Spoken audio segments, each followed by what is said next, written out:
C'est un grand soulagement pour les patients et les familles qui vont se soigner à l'étranger. Kira Hospital, en collaboration avec une équipe de chirurgiens orthopédistes en provenance de l'Inde, a organisé une semaine de chirurgie d'orthoplastie du genou. Dans son allocution, Dr Roch Sardana, directeur général de l'UNIDIS, a fait savoir que c'est un avantage pour le Burundi, mais aussi pour les pays voisins. C'est un soulagement pour les malades et la famille en termes de coûts et de temps. Vous pouvez estimer vous-même combien cela peut coûter pour une intervention chirurgicale, en particulier une intervention chirurgicale majeure, comme une intervention chirurgicale totale du genou ou de la hanche en dehors du Burundi.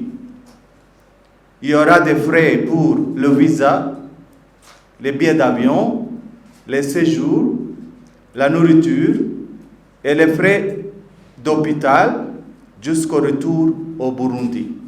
C'est pas peu. Si nous pouvons mettre à la disposition toutes les installations au Burundi, notamment les implants, les équipements nécessaires, ce n'est pas seulement un avantage pour le Burundi, mais aussi, comme le docteur Didier vient de dire, pour les pays voisins du Burundi, pourquoi pas. Dans cette perspective, Unidis Healthcare, en collaboration avec Sharma et Kira Hospital, s'engage à organiser une équipe d'experts tous les 3 à 6 mois pour la formation du nouveau personnel de bloc et également pour le suivi et l'accompagnement du personnel déjà formé de tous les grands hôpitaux de notre pays et tout particulièrement Kira Hospital.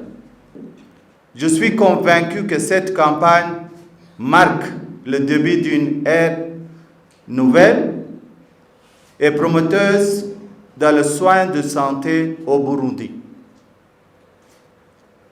Notre souhait est de travailler ensemble comme une équipe avec détermination et compassion pour faire avancer la cause de la santé et du bien-être de tous. Dr Jean-Claude Nyondiko, chirurgien orthopédiste à l'hôpital Kira, nous explique davantage les causes de l'arthrose. L'arthrose est due le plus souvent à l'usure de l'articulation et l'articulation va s'user parce qu'il a travaillé anormalement, dans une position qui n'est pas normale, parce que le malade a un genou qui est dans une position anormale naturellement. Vous avez déjà des malades qui ont des genoux varom ou des genoux vargom, ça veut dire les genoux qui ne sont pas dans le bon axe. On parle communément en Kirundi ou en pseudo-Kirundi, capocho, je crois que c'est du Swahili, ou des jambes en X, c'est du français. C'est le genou varom pour les capocho et genou valgom pour les X. Et ces genoux-là travaillent dans une position anormale et donc vont s'user très rapidement.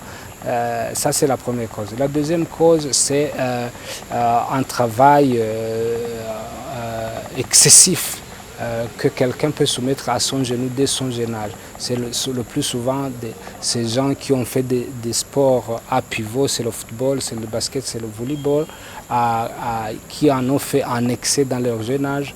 Et s'il s'ajoute encore un genou qui n'est pas dans l'axe normal, et bonjour l'arthrose à l'âge de 40, 50, 60 ans. Et à ce moment-là, ils viennent souvent en consultation avec des douleurs. L'autre problème qui est en train de s'observer ici, c'est le poids. Le poids, vous avez bien compris, si vous avez un genou qui n'est pas dans l'axe et que vous avez un poids excessif que vous soumettez à ce genou-là, il va travailler au-delà de ses capacités, il va s'user très rapidement.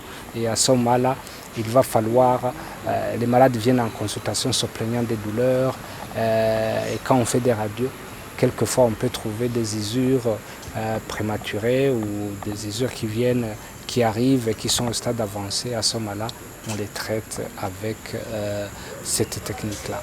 Signalons que la campagne d'arthroplastie a débuté le 25 et prendra fin le 30, au cours de laquelle la promotion de 15% sera accordée.